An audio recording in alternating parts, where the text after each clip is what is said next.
ओम शांति। ओम शांति दीदी। तो आज हम सकट चतुर्थी के व्रत के ऊपर थोड़ा सा प्रकाश डालेंगे, क्योंकि हमारा जो भारतवर्ष देश है, हम जानते हैं कि सकट चतुर्थी के व्रत को माताएं बहनें बहुत ही श्रद्धा भाव से मनाती हैं। क्योंकि हमारा जो देश है वो पर्वों का देश है। तो वास्तव में इस पर्व का यथार्थ भाव क्या है? तो ऐसे तो हम देखते हैं कि इसके बारे में कई कहानियाँ बनाई गई हैं, 4 तरह की कहानियाँ सुनाई जाती हैं। तो हम इतना सारा तो नहीं बताएंगे आपको, लेकिन एक छोटी सी कहानी के कथा के माध्यम से हम आपको बताएंगे कि वास्तव में इसका यथार्थ भाव क्या है। तो वो कहानी है एक दौरानी और जिठानी की। तो किसी गांव में 2 दौरानी और जिठानी रहते थे। तो जिठानी जो थी वो बहुत साहूकार थी और दौरानी थी वो गरीब थी। उनके जो पति थे दौरानी के, वो लकड़ियाँ काट कर जंगल से लाते थे और उनके घर का खर्चा चलता था। तो दौरानी भी जिठानी के घर पे जाके पूरे दिन उनके घर का सारा काम करती थी। उसके बदले में उनको वो बचा हुआ खाना या पुराना कपड़ा जो भी बचता था वो उनको दे देती थी।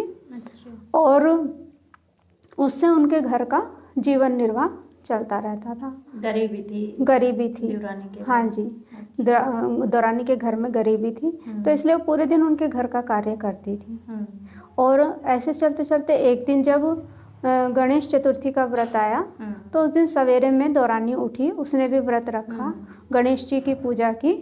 और पूजा करने के बाद उसने तिलकुट बनाया और तिलकुट बनाकर छीके में टाक दिया, है ना, एक उसमें रखकर, और वो अपने धंधा धूरी पर चली गई। पूरे दिन उसने घर का सारा काम किया, उनके घर में साफ सफाई, बर्तन कपड़ा जो भी काम करती थी वो उन्होंने पूरे दिन सेवा की। और शाम को खाना वगैरह पर्व का भी मनाया, क्योंकि जेठानी ने भी गणेश चतुर्थी का व्रत रखा था। तो उन्होंने कहा, बच्चों से कहा कि बच्चों खाना खा लो। तो बच्चों ने मना कर दिया कि मम्मी हम अभी नहीं खाएंगे, जब आप खाएंगे तभी हम खाएंगे। तो फिर पति से कहा कि आप खाना खा लीजिए। पति ने भी कहा जब आप व्रत खोलेंगे तो हम खाना खाएंगे।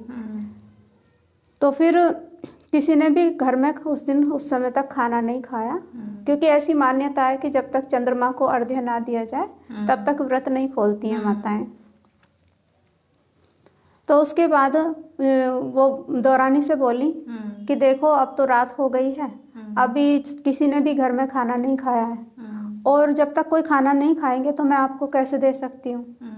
तो ऐसे तो मैं आपको नहीं दे सकती हूँ। तो ऐसे करके आप क्या करना, कल सवेरे आ जाना और कल सवेरे खाना ले जाना, क्योंकि अभी तो घर में किसी ने खाना खाया नहीं है।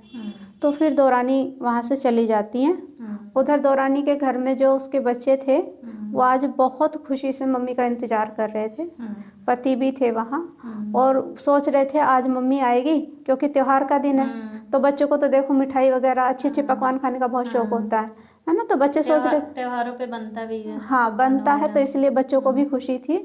बच्चों के मन में आश थी कि आज तो मम्मी अच्छा अच्छा खाना लेकर आएंगी तो हम सब खाएंगे। तो वो जाती हैं, वो मम्मी से पूछते हैं मम्मी आज खाना? तो उनकी मम्मी उन्हें बताती है कि आज तो खाना नहीं मिला, क्योंकि अभी व्रत नहीं खुला है और कल मिलेगा खाना। तो उसके जो पति थे वो भी सुन रहे थे। उन्होंने कहा तुमने पूरे दिन उनके घर में काम किया और तुम 2 वक्त की, तुम मतलब 2 रोटियां भी नहीं कमा सकी पूरे दिन के अंदर। और ऐसे वो बहुत क्रोधित हो जाता है और उस जो दौरानी थी माना अपनी पत्नी की, वो डंडे से पिटाई करने लगता है। और डंडा इतनी पिटाई करता है कि डंडा टूट जाता है। फिर उसके बाद वो एक पटका उठाता है, उससे भी उसकी पिटाई करता है, वो भी टूट जाता है। वो बेचारी रोती सुबकती पानी पी के गणेश जी को याद करते करते जाके सो जाती है। ये भी व्रत रखी हुई होती है। ये भी व्रत रखी हुई होती है, क्योंकि घर में कुछ खाने का तो था नहीं, क्योंकि जो भी कुछ बाहर से लेके आती थी, जो भी कुछ बचता था उसी से इनका जीवन निर्वाह चलता था। तो इसलिए उस दिन ऐसे ही सो जाती है। तब तक इसको पूरी नींद नहीं आई होती है, थोड़ी अध जगी होती है। तो तभी इसको सपने में गणेश जी आते हैं और वो कहते हैं कि भूख लगी है, भूख लगी है, क्या खाऊं? तो वो कहती है कि क्या खाओगे? घर में कुछ खाने का तो है नहीं, और आज ज़्यादा मैंने कुछ बनाया भी नहीं है, लेकिन क्या है वो थोड़ा सा तिलकुट रखा है, और वो क्या था ना, गुड़ और तिल मिला के वो रख दिए थे छीके में, उसे ही पूजा में ही चढ़ता है। हाँ, तो वो कि हाँ, तो कहा कि वही खा लीजिए। तो गणेश जी ने जाके उसका सूखा जो गुड़ और तिल था उसका उन्होंने भोग लगाया। फिर ऐसे करके फिर पूछा कि कहाँ निपटूं, है ना, ऐसे कहाँ निपटोगे, पूरा घर पड़ा है, कहीं भी निपट लो, तो ऐसे कह दिया। फिर पूछा कहाँ पहुँचूं, तो वो परेशान हो गई क्योंकि कई क्वेश्चन पूछ लिए। कहने लगी, गुस्से में आके ऐसे बोली, कहाँ पहुँचोगे, मेरे सर से पहुँच दो, मेरे बालों में पहुँच दो, तो ऐसे उसने बोल दिया। तो ऐसे करके फिर वो गणेश जी चले गए, और जैसे ही उसकी एकदम आँख खुली, क्योंकि वो गणेश जी को देख रही थी सपने में, तो उसने आँख खुलते ही देखा कि उसके बालों में हीरे लगे हुए थे। और फिर उसका नज़र घर में गई, तो उसने देखा घर में क्या हीरे मोतियों के जैसे ढेर लग गए हैं। तो वो बड़ी खुश हो गई, और वो जेठानी के घर अगले दिन सवेरे में काम पर नहीं गई। तो जेठानी घर में बच्चों को भेजती है कि जाओ देख के आओ चाची आज काम पे क्यों नहीं आई। तो ऐसे बच्चे आते हैं और देखते हैं कि चाची के घर में तो बहुत धन माल आ गया, और ऐसे करके वो बच्चे फिर जो दौरानी थी वो कहती है कि आज से मैं काम पे नहीं आऊँगी, है ना, तो मना कर देती हैं काम के लिए। तो बच्चे जाके बता देते हैं कि चाची के घर में तो बहुत पैसा आ गया, बहुत धन माल आ गया, अब वो काम पे नहीं आएंगी। और फिर जेठानी आके देखती है तो सचमुच में सारे में धन इतना बिखरा हुआ था। तो उसने पूछा, भाई ये कैसे तुम्हारा चमत्कार हुआ। तो वो उसे पता था कि कल गणेश चतुर्थी का व्रत था, मैंने ऐसे ऐसे किया, ऐसे पूरी कहानी वो उसको बता देती है जो उसके ऊपर घटित होती है जेठानी को। अब जेठानी के मन में एकदम लालच आ जाता है, सोचती है कि अगर इसने ऐसा किया तो मैं भी अगर ऐसा ही करूं, मेरा पति भी अगर ऐसे गुस्सा करे, ऐसे मारे, तो मेरे पे भी गणेश जी प्रसन्न हो जाएंगे, और क्या नाम जी, मेरे को भी इतना धन धान्य मिल जाएगा। हाँ, तो वो भी फिर नेक्स्ट बार ऐसे ही कुछ करती है, वो सारा बिल्कुल ऐसे ही करती है। तो सारा करने के बाद वो अपने पति से ऐसे व्रत भी रखती है, ऐसे तिलकुट भी बनाती है, लेकिन उसके पास तो माल वाल बहुत था, इसलिए वो घी भी अच्छे से बादाम वगैरह सब कुछ डाल के बनाती है, और उसे छीके में रखती है। और ऐसे ही फिर सारा कुछ करके, और वो अपने पति से कहती है तुम मुझे खूब मारो, डंडे से मारो। वो कहती है, वो उसके पति कहते हैं कि मैं डंडे से कैसे मारूं आपको, हैं, तो मैंने तो तुम्हें कभी हाथ नहीं लगाया। क्या नहीं, तभी गणेश जी प्रसन्न होंगे। तो ऐसे फिर उसके पति उसको डंडे से उसकी पिटाई करते हैं, और फिर ऐसे पटके से पिटाई करते हैं, और फिर वो भी ऐसे ही फिर बिना खाए पिए सो जाती है। तो जब वो थोड़ी ऐसी, उसको भी आधी नींद में ही थी, वो आधी नींद में, उसको भी ऐसे ही साक्षात्कार होते हैं गणेश जी के, सपने में आ जाते हैं। वो उनसे भी वही प्रश्न पूछते हैं कि भाई क्या खाऊं, भूख लगी है। तो वो कहती हैं क्या खाओ, वो तिलकुट है और उसमें मैंने बहुत माल मताल मिला के रखा है, बहुत घी भी अच्छे से डाला है, आप उसका भोग लगाओ। दौरानी के घर में तो आपको सूखा तिलकुट मिला था। अच्छा। हाँ, तो उसके अंदर में वो अहंकार था कि भाई मैंने तो बहुत माल ताल बनाए हैं ऐसे। तो खाया, फिर उसके बाद देखते हैं तो कहते हैं कहाँ निपटूं, बहुत तेज आया, कहाँ निपटूं। वो कहती है मेरा घर बहुत साफ सुथरा है, बहुत सुंदर महल जैसा घर है, और आप जहाँ निपटना चाहो निपट लो। तो ऐसे कहते घर को लेके भी अहंकार, घर को लेके भी उसके अंदर बड़ा अहंकार था कि महल अच्छा मकान था ना बना हुआ, तो वो अभिमान था अंदर में। इसकी टूटी फूटी झोपड़ी उसकी, हाँ, दौरानी की टूटी फूटी झोपड़ी थी। तो ऐसे फिर तीसरे कहते हैं कि कहाँ पहुँचूं। कहते हैं वो दौरानी का जो सर था ना, वो तो मैला गंदा सर था, और मैंने तो बड़ा अच्छा महंगे वाला तेल लगा रखा है खुशबूदार, आप मेरे बालों में ही पहुँच दो। तो ऐसे करके माना उसकी तीनों ही बातों में अभिमान था, अहंकार था, क्योंकि हाँ उसको घमंड आ गया था। उसके अंदर में तो क्या चल रहा था ना कि गणेश जी को प्रसन्न करना है, ऐसे भाव उसके मन में थे।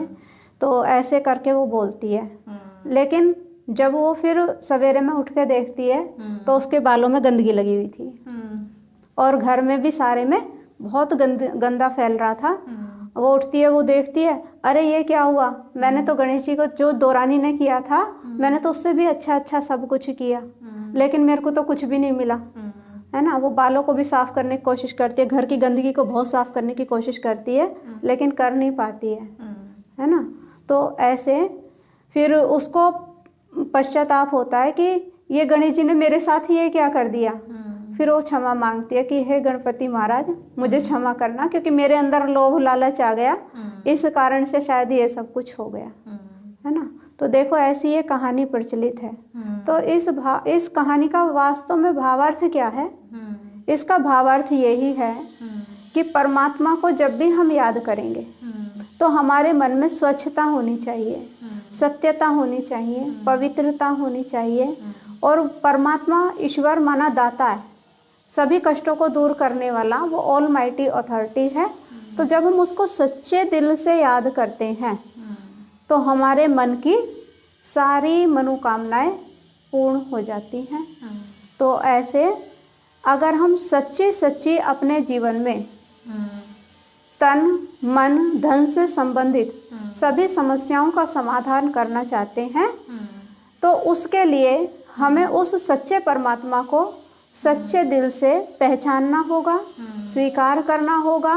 तो हमारी केवल एक जन्म की नहीं लेकिन जन्म जन्मांतर के लिए हम अपने जीवन को सुख शांति और समृद्धि से भरपूर कर सकते हैं। तो इसका यथार्थ भाव जो आध्यात्मिक भाव निकल कर आता है ये यही आता है। तो मैल तो हटानी है हमें, लेकिन कौन सी मैल हटानी है? विकारों की मैल। क्योंकि परमात्मा को जब याद करते हैं ना, देह अभिमान की मिट्टी को हम हटाते हैं तो गणेश माना सर्व विघ्नों को दूर करने वाले। तो आत्मा के अंदर वो बल आ जाता है, वो सत्यता, वो पवित्रता आ जाती है कि हमारे सभी प्रकार के विघ्न समाप्त हो जाते हैं। तो इस तरीके से ये कहानी का यथार्थ भाव यही है कि सच्चे दिल से सच्चे परमात्मा को याद करें और यथार्थ भाव से याद करें, तभी हमें प्राप्ति होगी। अगर लोभ लालच के वशीभूत होकर कोई कार्य करते हैं तो फिर तो जैसा जेठानी के साथ हुआ ऐसे ही फल भोगने को मिलते हैं। तो यही है वास्तव में सच्ची सच्ची। तो ऐसे ही जो भी माताएं बहनें व्रत करें तो उसमें मन में कोई लोभ लालच ना हो, सच्चाई सफाई से जब हम परमात्मा को याद करते हैं तो हमारी सभी मनोकामनाएं पूर्ण हो जाती हैं। ओम शांति।